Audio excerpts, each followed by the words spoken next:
The text came through right as I was unwrapping my sandwich during lunch. Mom, cleaned your old room. Finally tossing the junk you left. I stared at the screen until it dimmed. Old room meant the guest space I'd used when my apartment was under repair. Junk probably meant my entire life. I typed fast. What exactly did you throw out? She replied, old stuff. Broken laptop, some clothes, papers. Nothing important. My stomach dropped.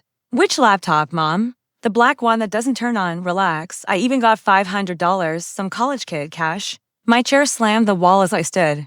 People turned to look. Everything okay, Nadia? Martinez called out. Family thing, I muttered, already moving. My badge bounced against my chest as I cut through the hall toward the secure comms room and swiped in. That laptop wasn't broken. It was encrypted with a 15-character passphrase and a biometric lock. It held 3 years of classified casework for Operation Quiet Thread, an international cybercrime ring, and $42 million in frozen assets. My mother had just sold it. I called her. She picked up on the third ring. Nadia, we're sitting down to Sunday dinner. Your brother and Mara are. Where is the laptop? I cut in, silence, so. Honey, I sold it this morning. The boy practically skipped away. What was his name? My voice dropped into the tone I reserved for suspects, flat, steady, sharp. I don't know. He messaged me through Marketplace. Why does it you sold federal property, I said. Do not contact him. Don't delete anything, she bristled, and I hung up, calling Deputy Director Rowan Hale. Sir. Emergency. My classified laptop was sold about 2 hours ago. Silence. Then, give me the address. I'm spinning up the team. I grabbed my keys. By the time I reached the garage, sirens were already rising. 15 minutes later, I turned into my parents' driveway behind a line of unmarked sedans, parked like chess pieces across the street. Mom stood frozen on the porch, clutching her phone. Dad hovered beside her, jaw tight. My brother, Evan, sat on the steps while Mara kept a shaky hand on his shoulder, like she was afraid he bowled. Agent Kim met me at the curb. Nadia, perimeter set. Your mom's. Combative, that's her default mode, I muttered, flashing my badge. Where's Hale? Inside. He's tracing the Marketplace thread. Mom charged down the steps the second she saw me. Nadia, why are there agents here? I moved past her. Dad grabbed my arm. Your mother made a mistake. We don't need, she sold evidence, I said, pulling free. This isn't optional, inside.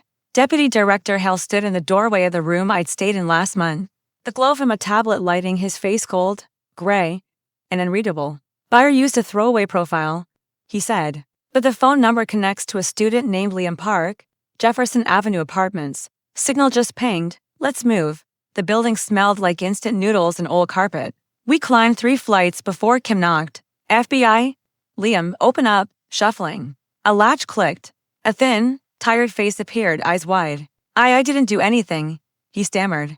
On his desk sat my black laptop, closed but plugged in. Did you turn it on? I asked. Tried to, he said, shaking. It asked for a passphrase and fingerprint. I was going to wipe it, I didn't know. It's okay, I said gently, stepping forward. I keyed the passphrase, pressed my thumb to the sensor, and the encrypted desktop opened exactly as I had left it. Relief hit so hard my knees almost gave out. No access, I said.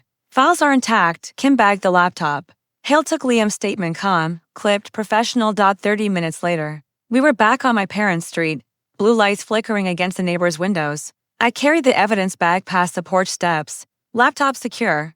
I told Hale. Now we deal with the sale. He gave a single nod. Consequences. Then, at the curb, Hale briefed everyone while the whole street listened. Recovered and opened, he said. Recommendation. Formal warning. Documented incident. Property awareness course and civil fine. Mom's shoulders sagged. Dad steadied her. Evan stared at his shoes. This isn't punishment, I said quietly. It's accountability. I thought it was broken, Mom whispered. You thought it was yours, I replied. And you didn't ask. Back at HQ, the text imaged the drive and confirmed it was clean. Operation Quiet Thread was safe again. Hale signed off. Go home, Agent. Home smelled like fresh paint and silence. I showered the panic off and slept like the dead. 2 nights later, I was back at my parents' dinner table, no agents, no flashing lights. Just roast chicken and real plates. I set my badge beside my glass. I'm setting boundaries, I said. Don't touch my things. Don't assume anything about my work. I'll tell you what I can. When I can't, that's final. It isn't, Dad started, but Mom dabbed her eyes. I'll pay the fine. I'll ask before touching anything. I'm sorry, Nadia. Thank you, I said. We cleared the table together. At the door, she stopped me. Your work matters, she said softly. You matter. I always did, I said. Even when you couldn't see it, out in the car. The city lights blinked like waiting cursors. Tomorrow, the case would resume. But tonight, a line was drawn and I was finally the one holding it.